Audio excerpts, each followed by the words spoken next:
Tonton video ini sampai selesai agar Anda tidak gagal paham.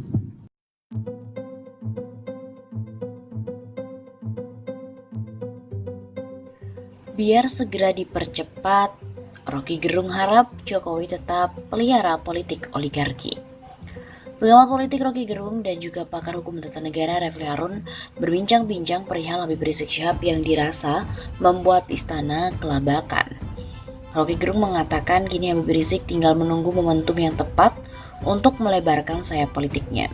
Dia menyinggung soal politik oligarki yang menurutnya erat kaitannya dengan Presiden Jokowi. Jadi Habib Rizik cuma menunggu momentum aja, tergantung Jokowi mau membuka pembicaraan, mengubah politik oligarki. Ujar Rocky Gerung seperti dikutip dari redaksi suara.com dari tayangan dalam kanal YouTube Refli Harun. Tapi saya harap Pak Jokowi tetap memelihara politik oligarki, buzzer-buzzer yang tetap arogan, biar segera dipercepat. Sambungnya diiringi tawa Rocky Gerung dan Refli Harun. Dipercepat pembuluh darah, kan ini konsekuensinya. Tukas Rocky Gerung lagi. Ini yang dipercepat pecahnya pembuluh darah ya, bukan yang lain. Begitu kata Refli Harun menegaskan ucapan Rocky Gerung. Dalam bincang-bincang tersebut, Rocky juga menyebut Habib Rizik membuat istana susah tidur.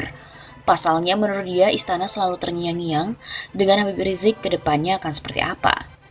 Itu nama yang bikin istana susah tidur karena terngiang-ngiang terus di kuping mereka. Besok Habib Rizik ngundang siapa, mengucapkan kalimat apa, besok Habib Rizik diwawancarai oleh siapa, begitu terang Rocky Gerung. Oleh sebab itu, Rocky juga menuding pemerintah saat ini kehilangan fokusnya hanya karena masalah Habib Rizik yang lambat laun menurutnya akan berkembang. Istana sudah kehilangan fokus karena ada sumbu politik baru yang akan tumbuh nasional.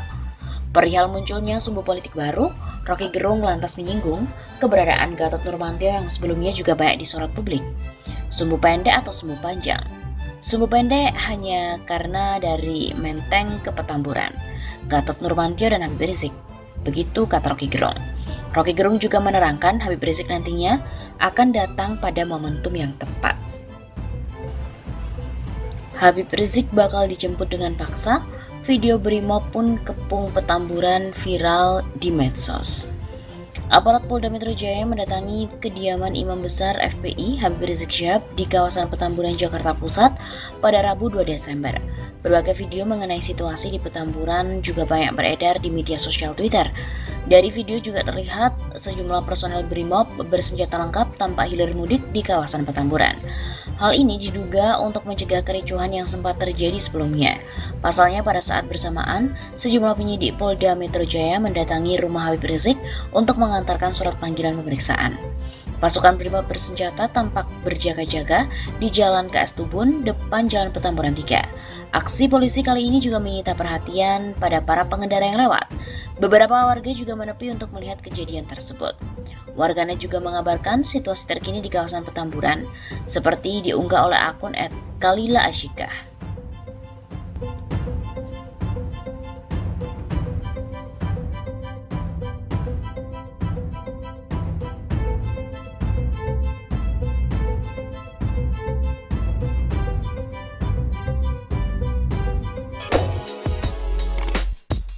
Istana terguncang. Gempa politik lebih dari magnitudo 6,5, berpotensi tsunami politik. Sibuk menyelamatkan diri dari amukan politik akibat salah urus dan salah kelola. Gelombang besar melawan kezaliman disertai gemuruh politik dari kami, sekalipun Syahganda Nainggolan, Jumhur Hidayat, dan Anton Permana harus mendekam di penjara. Kini pun dapat amunisi baru. Sambaran petir dari Imam Besar HRS dan juga Anies Baswedan membuat panik istana. Mencari dalih, mengkasuskan mereka berdua. Berhamburan mencari alibi dan juga perlindungan. Mula-mula disembrolkan melalui lonte, murahan sebagai provokasi, dan seorang minoritas kafir yang menyala-nyala bagai anjing mau menampar Anies Baswedan. Redup dan akhirnya tidak mempan. Skenario pun gagal total. Akhirnya petinggi militer mengancam, pengganggu persatuan dan kesatuan bakalan disikat. Siapa? Tidak mungkin umat Islam merusak persatuan dan kesatuan. Logikanya sederhana. 90% saham NKRI dimiliki umat Islam. Tanpa umat Islam, NKRI tidak akan ada dan tidak akan pernah ada. Catat dan coba camkan baik-baik. Yang merusak persatuan dan kesatuan adalah para pengkhianat NKRI yang telah menjual dan menggadaikan NKRI kepada asing, aseng, dan asong.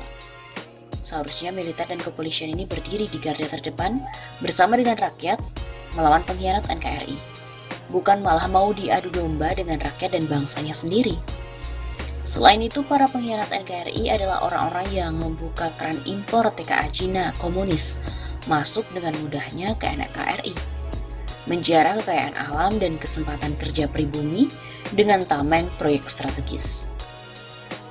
Tidak itu saja, mereka pun sengaja diduga melanggar Undang-Undang Dasar 1945 Pasal 33 dengan mengesahkan Undang-Undang Nomor 3 Tahun 2020 tentang Minerba dan juga Omnibus Law Undang-Undang Nomor 11 Tahun 2020 tentang Cipta Kerja serta Undang-Undang Nomor 1 Tahun 2020 yang berpotensi melanggar Pasal 23 dan Pasal 27 Undang-Undang Dasar 1945.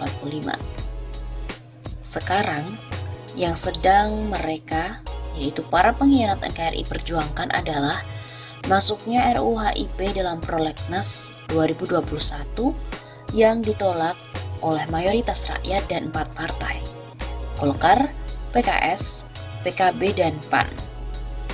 Gelombang massa umat Islam bangkit dan bergerak melawan serta menghentikan skenario besar para pengkhianat NKRI yang disupport Cina komunis dan anta-antainya.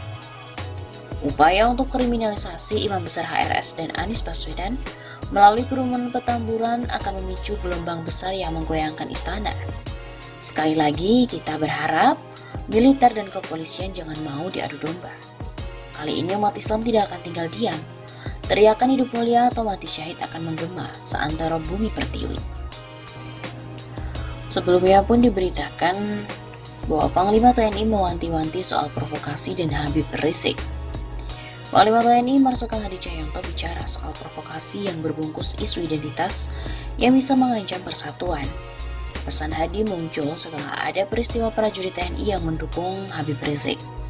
Seiring dengan kepulangan Imam Besar Habib Rizik ke Indonesia pada 10 November pekan lalu, muncul sebuah video viral prajurit yang menunjukkan simpatinya kepada Habib Rizik. Ada 2 kasus yang muncul. Pertama, kasus Kopda Asyari dari TNI Angkatan Darat. Dalam video yang viral 17 detik, dia duduk di belakang truk, merekam video dan menyampaikan bahwa dia bersama Habib Rizik. On the way bandara, persiapan pengamanan Imam Besar Habib Rizik siap. Kami bersamamu Imam Besar Habib Rizik siap. Akibat perbuatannya, Kopda Asyari mendapatkan sanksi administrasi dan ditahan 14 hari. Kedua, kasus Serka BDS yang diperiksa POM TNI Angkatan Udara gara-gara menyanyikan lagu penyambutan untuk Habib Rizik. Terekam dalam video 24 detik, dia mengenakan pakaian dinas lapangan TNI dengan topi biru khas TNI Angkatan Udara. Dia bernyanyi lagu keagamaan dan memodifikasi liriknya dengan kalimat penyambutan terhadap kepulangan Habib Rizik. Marhaban pemimpin FPI, Allah Allah.